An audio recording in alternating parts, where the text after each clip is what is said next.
Hello les amis, j'espère que vous allez bien, c'est Mortal G. Vous êtes en forme pour une nouvelle review sur les maîtres de l'univers. Altaïa, la collection. Et oui, on poursuit, on continue tout ça, tous ensemble, avec, non pas révélation, mais les maîtres de l'univers, tout simplement. Masters of the Universe. Donc, Merman, Océanor, le souverain des 7 mers de la mer de Rakash, numéro 7, épisode. Regardez cette figurine comme elle est splendide. Et on reprend toujours, petit logo Altaïa. On est vraiment dans la formulation Filmation. Je vous l'ai déjà dit, on en a déjà parlé. Filmation, qu'est-ce que c'est? C'est le créateur du dessin animé des années 80, le premier dessin animé des maîtres de l'univers. On aime, on n'aime pas, peu importe, c'est pas ça la question. C'est que là, on sait qu'on fait référence aux figurines de Filmation. Donc je suppose que si vous collectionnez cette gamme, vous faites donc partie un petit peu des amateurs de cette série. Ici, la figurine est arrivée, alors le socle se détache tout seul. Vous savez qu'ils mettent pas trop de colle là-dessus par rapport à d'autres, c'est un peu surprenant. Mais on va bien sûr en parler ensemble pour découvrir la totalité de ce superbe personnage qu'est Océanor. D'ailleurs, on va commencer par notre épisode 7. Ouais, parce qu'on est dans l'épisode 7 là tout de même. Je vous avais parlé de notre ami Reg. Entre-temps, voici Océanor, maintenant. Merman, Océanor, seigneur des royaumes sous-marins d'Eternia, Squidish Rex. Et oui, les amis, maintenant, vous savez qu'il s'appelle vraiment Squidish Rex. Et la malveillante créature appelée Océanor, il nourrissait une telle soif de conquête des royaumes aquatiques qu'il finit par dévaster son propre empire, au lieu de s'emparer de tous les clans rivaux, tapis dans les profondeurs de la mer de Rakash. Eh oui, tapis dans les profondeurs de la mer de Rakash, Océanor attend l'appel aux armes que le maléfique Skeletor se prépare à lancer. Eh oui, c'est un serviteur de Skeletor. Alors, c'est vrai que dans la version 2002, il est plutôt bête, on va dire, beaucoup plus bête. Ici, il a des velléités de prendre le pouvoir, de contrôler, et d'ailleurs vous le retrouvez un petit peu dans le dessin animé Révélation. Il est loin d'être bête, justement. C'est quelqu'un qui a envie de pouvoir, qui a une soif de pouvoir, et il se met aux côtés de Skeletor, parce qu'on ne sait jamais. Il vaut mieux être pour lui du côté du plus fort. Et il considère que Skeletor est le plus fort. Mais il s'en méfie, évidemment. On va remettre le micro, ça marchera mieux, les amis, hein, non? Alors, bien sûr, là, l'armure de corail, alors bien sûr, on en parlait déjà, Océanor est équipé d'une armure construite à partir de corail des abysses, hautement résistant et renforcé du fait des pressions qu'il subit à l'état sauvage. Tout ça, c'est nouveau. Et oui, c'est très bien, donc on découvre qu'il a une armure de corail, et ainsi de suite. Bon, ça, on savait que c'était composé de... Mais on ne rentrait pas dans le détail de l'armure ou de ce qu'il était. L'épée de Rakash, ça, on le savait, cette épée en dents de requin éternien contrôle l'énergie zéro et émet les rafales glacées qui congèlent ce qu'elle touche. C'est pas beau ça? On parle vraiment de requin éternien, donc c'est quand même super beau. Océanor porte parfois un trident vieux de plusieurs millénaires qui renforce ses pouvoirs, absolument. On le verra dans d'autres figurines comme les classiques ou autres. Océanor, le magnifique maître des abîmes, et on parle bien sûr des nombreux royaumes se trouvant dans les océans inhospitaliers et sauvages d'Eternia. Donc tout est super bien écrit. Originaire de la mer de cristal, Océanor est un être à la force monumentale, tant à la surface terrestre, où il surpasse aisément un homme lambda, que sous l'eau, où sa force est démultipliée. Souvenez-vous, c'est un petit peu l'homme de l'Atlantide, Mark Harris. Voilà, homme avec une puissance, une force. Alors, il faut aussi savoir que les Éterniens, d'une manière générale, sont plus puissants que n'importe quel être humain. C'est un peu comme des Kryptoniens.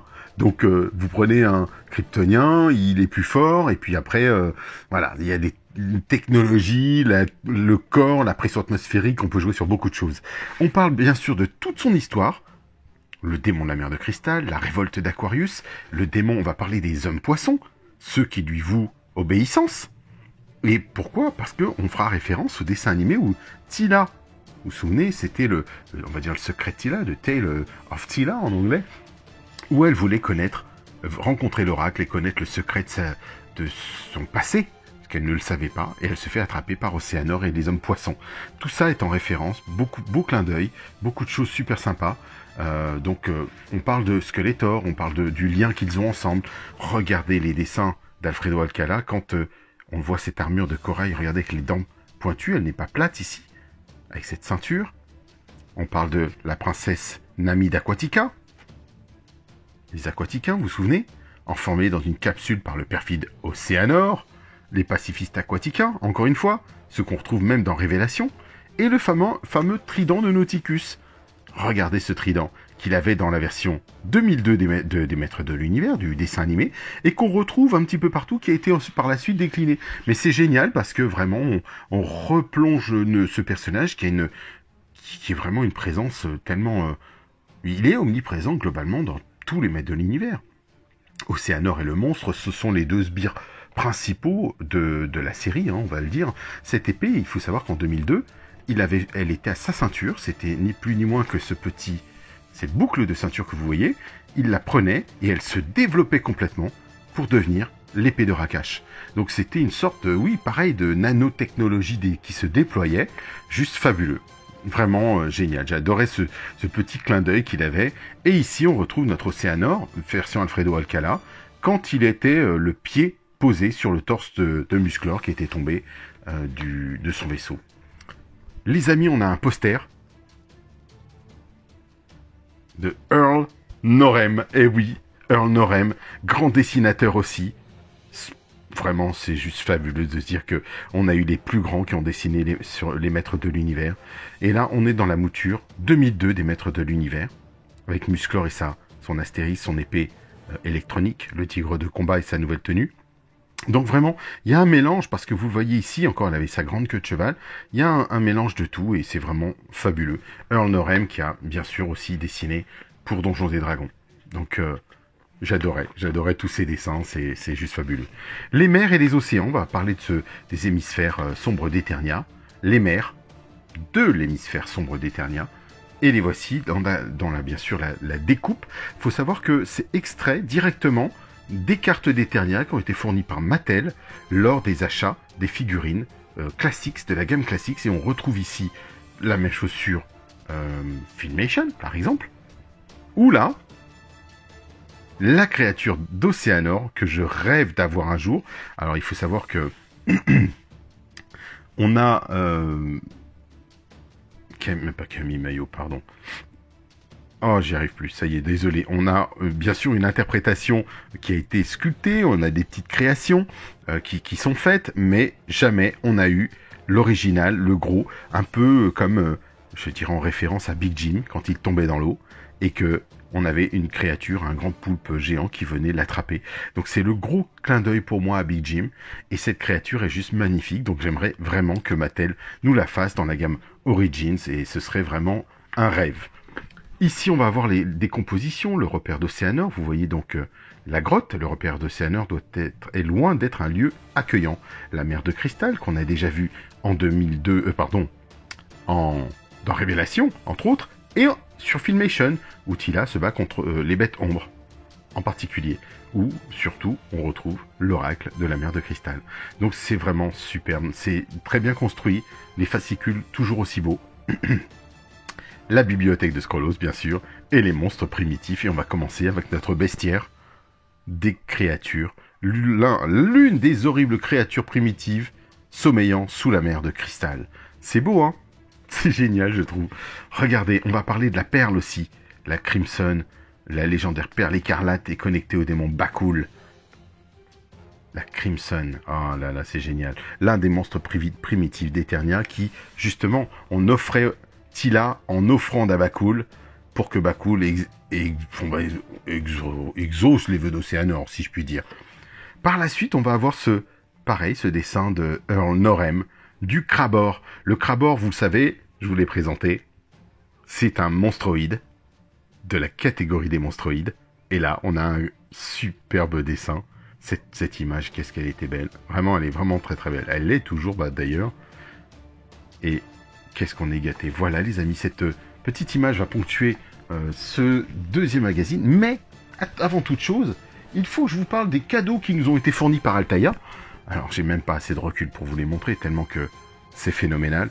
On a reçu des posters dans une belle pochette carton, comme ça, format A3. Et je vais donc vous montrer ça, puisqu'au dos, on a la liste des figurines qui sont présentées ou qui vont arriver. Grand scoop!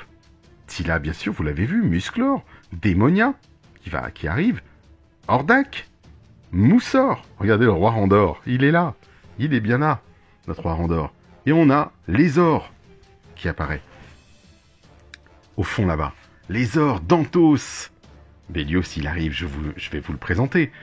On retrouve le monstre que l'on connaît, regardez Orko, Zodak, Triclops, ils sont tous vraiment très beaux. Et je trouve que j'ai l'impression qu'on améliore la qualité de peinture, du moins je le souhaite et je l'espère. Beaucoup se sont plaints, mais c'est vrai que sur la quantité, sur le volume, globalement, j'ai vu beaucoup de gens plutôt satisfaits. Après, on le sait, c'est une collection un peu simpliste, mais qui a le mérite de représenter les figurines telles qu'elles sont, ou du moins telles qu'elles étaient dans le dessin animé Filmation. Donc on est très gâtés. Pour l'heure, allons-y, je vais vous montrer ce qu'il y a à l'intérieur, et vous allez voir, c'est waouh. C'est waouh. Regardez ce dessin. Vous le connaissez, vous l'avez vu, on le connaît depuis très longtemps. Eh ben, Masters of the Universe, il est encore... Attendez, je crois que c'est William George. C'est Williams George qui l'a fait. Regardez ça. Avec Eternia. Et là, tous les noms sont en anglais, bien sûr, mais ils sont écrits dessus. Et c'est une impression qui est plutôt de bonne facture, parce que je peux vous dire que je fais un petit zoom comme ça, et ça passe bien. Les tout premiers, il y avait un peu de doute dans la définition, mais on est pas mal du tout. Regardez ça.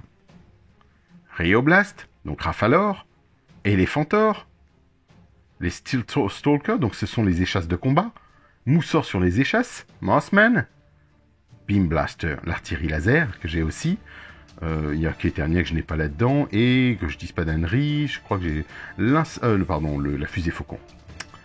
Mais ça fait plaisir de revoir tout ce champ de bataille, une grosse guerre qui se déroule, et regardez, attention, vous êtes prêts, un scoop les amis, je vous en avais déjà parlé, vous vous souvenez en live peut-être, je vous avais parlé du Mega Beast, ou Méga Monstre si vous voulez, ou Méga Créature, c'est Multibot et Moduloc réunis, et effectivement il s'appelait le Mega Beast. Donc voilà les amis, premier poster de la gamme, donc on est plutôt gâté je trouve, il est pas mal, et en plus c'est des posters qui sont mythiques de la gamme. Ensuite on va venir avec le second sur Préternia, le vrai Préternia, pas celui de Révélation, qui a été complètement... ils ont juste utilisé le nom, c'est pas du tout ça. Préternia, c'est préhistorique. Musclor repart dans le passé pour aider ses amis. Le roi Grayskull, bien sûr. Hiro. Vous voyez là, il y a un souci, il y a le prince Adam. Il ne peut pas y avoir le prince Adam avec l'artillerie laser et Musclor. Mais on était quand même très très content de le voir. Encore une œuvre de William George, les amis. Vous savez, le fameux tigre de combat jeté en plein vol avec Musclor l'invincible dessus. Regardez le roi Randor sur ce dessin. Vous connaissez ce dessin, pour beaucoup vous le connaissez. Et ben là, on a la chance de l'avoir en poster épais. Vraiment, c'est qualitatif. J'étais assez surpris, je regardais un peu. Bon, c'est vrai que l'image, bon bah voilà, il faut retrouver quelque chose d'époque. Mosquitor, donc Mousticor, Twistoid, le monstre, tout le monde est là, une bonne partie. Et puis on terminera sur le troisième poster. Vous êtes prêts?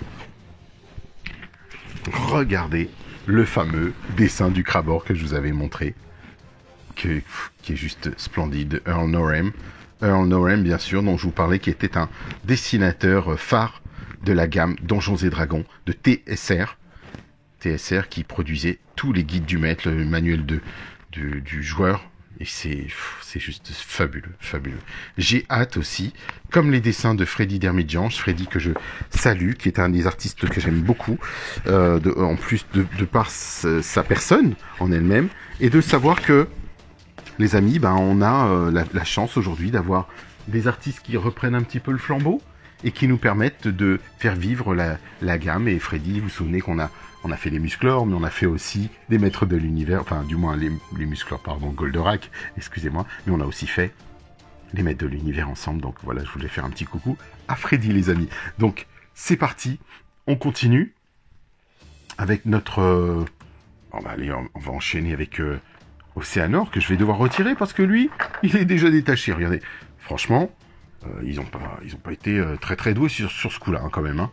Parce que on avait été là pour trouver les socles, et vous voyez qu'ils ont des hauteurs différentes. Donc c'est vraiment proportionné. Donc là, j'ai pas besoin de l'ouvrir et de passer à une autre scène. On va le regarder, et c'est parti. Alors, je vais déjà, dans un premier temps, les amis, regardez, voilà, c'est ce que je me disais, j'avais un peu de poussière dessus. Voici Océanor, mouture Altaïa. Et est-ce qu'il y a encore autre chose ici? Vous voyez? Oh, c'est délicat ça. Hein. Excusez-moi, hein, je l'enlève. Mais peut-être que je vois des petites choses. C'est pour ça que je fais le test avant de vous en parler. Vous voyez au niveau de son nez là, une petite tache de peinture blanche. Donc j'insiste pas. Je n'insiste pas parce que vous voyez, il y a encore des choses bien, mais des fois il y a encore des défauts. Et alors comme souvent c'est des éclats de peinture, on peut les retirer en frottant, en grattant. C'est tout à fait possible parce que la sculpture est belle. Regardez ça. On retrouve effectivement son harnais. J'aime beaucoup la couleur qui est utilisée, ce bleu pétrole, qu'on retrouve d'ailleurs sur le Océanor d'origine. Donc ils ont respecté ça. Pardon les amis. Et les gants Filmation qu'ils lui ont mis, parce que c'est vrai que sur la figurine de base, il n'avait pas de gants comme ça. Il avait les excroissances un peu de peau comme Skeletor, puisqu'ils avaient tout simplement repris le corps de Skeletor, donc on se fatiguait pas trop. Regardez la position, elle est excellente. Il est déjà majestueux. Oui, il est majestueux. Il est comme un maître, un seigneur de l'océan. Je le vois bien, comme un Namor que vous connaissez chez Marvel. Et ben, franchement, ça le fait d'avoir un Océanor comme ça dans cette belle position. Il n'y a pas grand-chose à faire pour lui donner du charisme. Et il a le charisme depuis le début, ce personnage.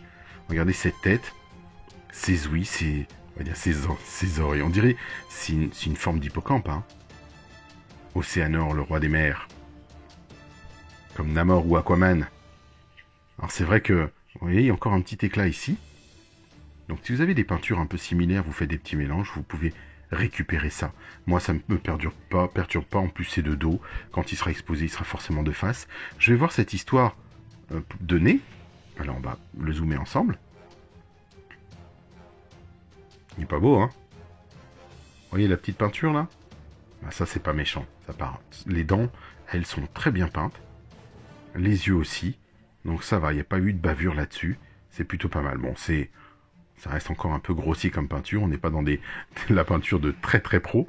Mais vous voyez un peu le détail. Les épaulettes. L'armure. Et on va attaquer l'épée de Rakash, bien sûr. Il faut qu'on parle de l'épée. Attention, la voici. Vous connaissez cette épée, sauf que cette fois-ci, de façon à pouvoir lui mettre directement dans la main, elle n'a pas de garde. Elle a toujours eu une garde, cette épée. Quand vous avez, bien sûr, la figurine, vous vous souvenez que cette garde démarrait ici. Elle fait partie intégrante de l'esthétique du personnage. Maintenant, on sait que même dans Révélation, ils ont enlevé les gardes, de façon à pouvoir peut-être mieux représenter, mieux les utiliser, les mettre dans les mains. Donc on va le faire de ce pas. Je vais y aller tout doucement. Ça marche bien. Regardez ça. Si ça le fait pas, ça. Ouais, c'est classe. J'aime beaucoup Océanor, hein, quand même. Hein. Je sais pas pourquoi les hommes aquatiques, les hommes oiseaux me font l'eau, l'air, la mer, la terre, et oui, les hommes rochers aussi. Oui, effectivement. Sont super. Mais lui particulièrement, il a des couleurs qui sont juste géniales. Je trouve qu'elles s'accordent. Le bleu étant ma couleur à moi. On retrouve le bleu un peu maître de l'univers et ce jaune pétant. Vraiment, écoutez, lui rend hommage. Je trouve que c'est vraiment chouette. Et cet amalgame de couleurs est très très bien sélectionné, très bien choisi. Vous voyez bien sûr qu'on n'a pas cette ceinture comme on le retrouve dans le jouet, la figurine du début. Ils ont juste mis une sorte d'ovale. Mais ça fonctionne parce que c'est le dessin animé Filmation. Il a toujours son pagne. On respecte le type de pagne, la peinture, regardez et puis la sculpture du pagne. On est pas mal. Et puis après, on a les petites poussières, mais franchement, il est bien. Regardez ses pieds palmés. On retrouve les pieds de Skeletor, hein, il se fatigue pas trop non plus. Mais c'est ça. C'est ça, Océanor, pour moi. La version, je parle de la version comics, parce que j'aime beaucoup mon premier Océanor, celui que j'avais, qui était vert foncé. Parce que j'ai le vert et le bleu. Hein. C'est pour ça que des fois, on mélange un peu. Mais on est plutôt gâtés quand même. Je trouve que bah, ça vaut le coup, honnêtement, dans la collection, d'avoir des figurines aussi jolies. Après, je répète, je suis plutôt figurine articulée, donc forcément, ça pêche un petit peu. Mais comme les maîtres de l'univers sont ma gamme phare, et je trouve que on n'avait pas grand-chose de proposer sur du Filmation. Il y a eu une figurine, bien sûr, pas trop de variantes. Peut-être que Mattel les fera sur du Origins ou sur du Masterverse, mais je pense que ça passera moins. Esthétiquement, ce sera moins joli que sur ce qu'on a eu sur du Super 7, à la suite de Mattel, bien sûr, Musclor et toute la clique qui sont sortis par la suite. Ben, les amis, on y va, on clôture là-dessus. Pensez au petit pouce pour mon Océanor. Rejoignez-moi sur mon groupe musclor.org avec mon super admin Scorpion 2.0 à qui je fais un petit coucou, qui fait de très très belles reviews, les amis. Ça monte en puissance, je trouve ça génial. Donc je te fais un petit coucou, Eric. Je voulais te remercier pour le travail que tu fais, d'être là aussi présent sur musclor.org et pour tout ce que tu fais pour la communauté du haut de tes 18 ans. Aujourd'hui, en date de mars 2022. On en reparlera dans 10 ans, ça sera drôle. Et puis, écoutez les amis, je vous dis bon voyage.